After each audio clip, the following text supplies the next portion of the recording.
Olá, tudo bem?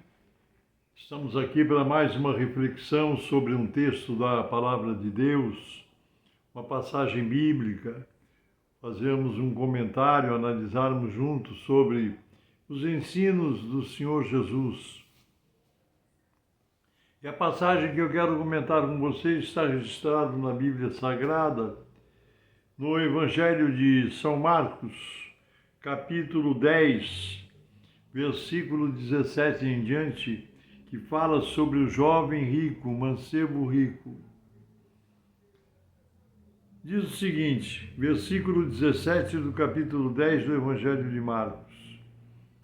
E pondo-se a caminho, correu para ele um homem, o qual se ajoelhou diante dele e lhe perguntou: Bom mestre, que farei para herdar a vida eterna? E Jesus lhe disse: Por que me chamas bom? Ninguém há bom senão um que é Deus. Tu sabes os mandamentos, falou para o rapaz, você conhece os mandamentos. Não adulterarás, não matarás, não furtarás, não dirás falsos testemunhos, não defraudarás alguém e honrarás a teu pai e a tua mãe. Ele, porém, respondendo, lhe disse: Mestre, tudo isso guardei desde a minha mocidade. E Jesus, olhando para ele, o amou e lhe disse: Falta-te uma coisa. Vai e vende tudo quanto tens e dá aos pobres, e terás um tesouro no céu. E vem e segue-me. Mas ele, pesaroso desta palavra, retirou-se triste porque possuía muitas propriedades.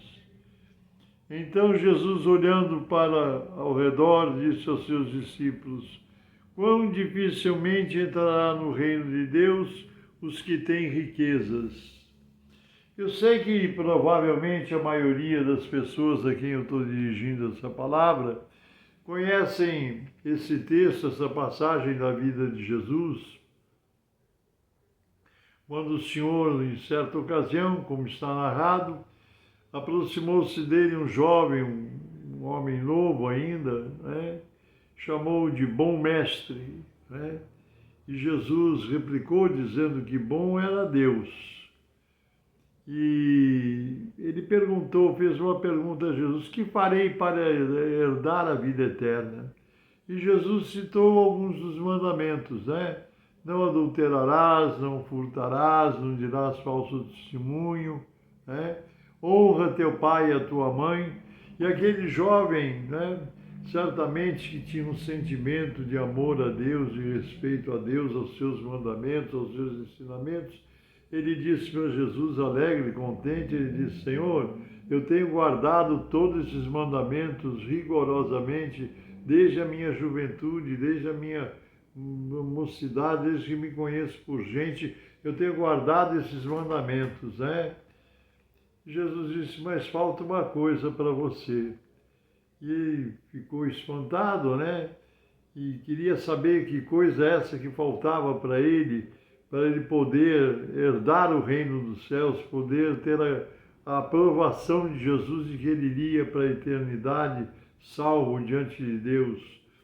Jesus disse assim: faça uma coisa, vende tudo que você tem, que você possui, suas propriedades, vende tudo, distribui entre os pobres e depois vem e segue-me. E aquele jovem tomou um choque, tomou um impacto quando Jesus disse isso, porque ele era um jovem rico. Não sabemos se por herança ou por trabalho dele próprio. A verdade é que ele era muito rico, senhor de muitas propriedades, de muitos bens, e ele achou talvez o dizer de Jesus, a proposta de Jesus, um absurdo. Como que ele ia desfazer de tudo aquilo que ele possuía, tudo aquilo que eram os seus bens materiais e seguir a Jesus? Ele se retirou triste, né? E Jesus até sentiu amor no coração por ele, diz a Bíblia. E Jesus, olhando para os seus discípulos, vendo o moço se retirar, Jesus disse assim: quão difícil será entrar no reino dos céus aqueles que têm riquezas. Muitas pessoas, lendo esse texto, entendem que Jesus, naturalmente, estava fazendo uma objeção, uma crítica a possuir bens, propriedades, riquezas, dinheiro, bens materiais. Mas Jesus estava se referindo ao sentimento do coração.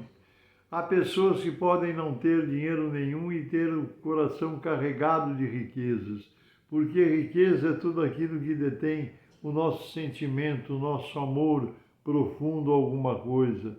Então, são tantas coisas que dominam os sentimentos do ser humano, são tantos sentimentos.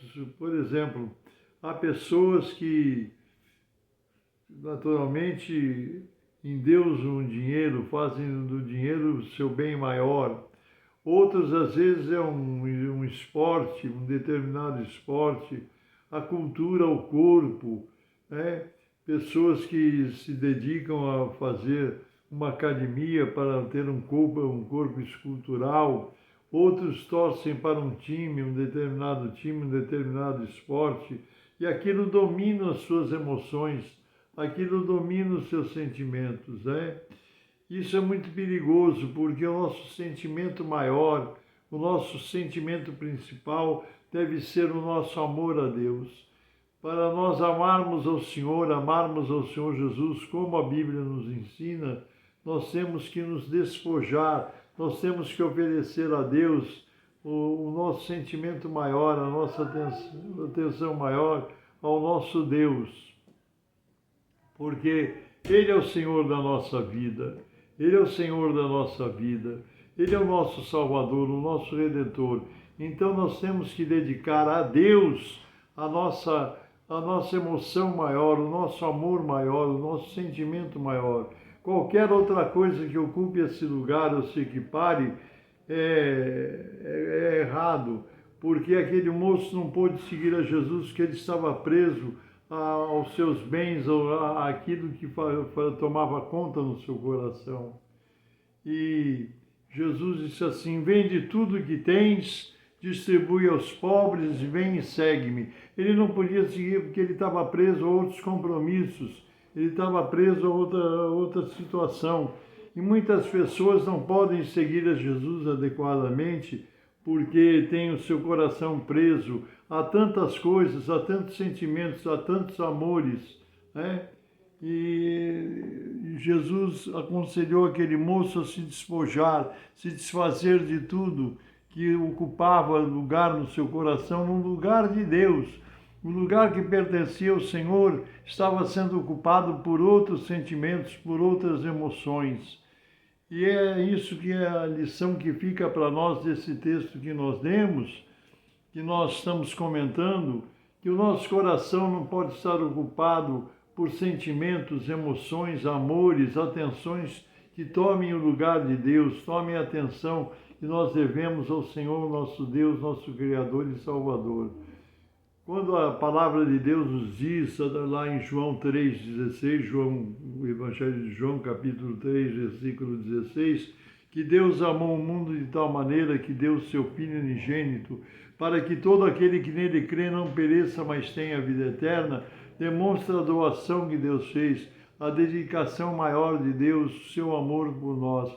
Nós temos que amarmos ao Senhor na mesma proporção de dedicação, de renúncia às demais coisas, para que Deus ocupe o primeiro lugar em nossa vida, para que Jesus ocupe o primeiro lugar na nossa vida. Por isso é que nós vamos mais uma vez orar por você. Não sei como estão as coisas no seu dia, não sei como tem sido as últimas horas do seu viver, se as coisas vão bem ou talvez nem tanto, mas de uma coisa eu sei: Deus pode modificar qualquer situação na sua vida se Ele ocupar o primeiro lugar no sentimento do seu coração, no seu sentimento de amor. Vamos oferecer a Deus a primazia do amor maior do nosso coração, dos nossos sentimentos, das nossas emoções, porque Deus ocupa primeiro lugar da nossa vida. Deus deve ser prioridade nos nossos corações, Deus deve ser prioridade nos nossos sentimentos. Amém? Então nós vamos orar, se você puder, feche os seus olhos, incline a sua cabeça e vamos orar juntos em nome do Senhor Jesus. Santíssimo, eterno, bendito e soberano Deus, eu oro a Ti agora em nome do Senhor Jesus por todas essas vidas que oram comigo agora, Senhor. São pessoas que representam famílias, lares, situações, por necessidades. Talvez essa pessoa esteja representando um enfermo da sua família, um ente querido que não está bem de saúde e que precisa ter a sua saúde e a sua vida restaurada.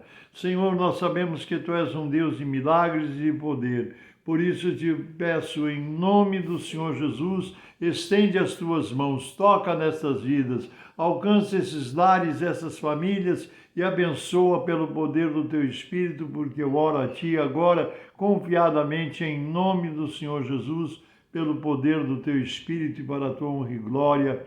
Amém, Jesus. Amém. Deus te abençoe, Deus te guarde. Eu sou o pastor Paulo Ivair, pertenço ao Ministério Cristão Alfa e Ômega, que se localiza em Alphaville, Barueri, São Paulo. Deus te abençoe, um grande abraço e nos permitindo o Senhor, até a próxima.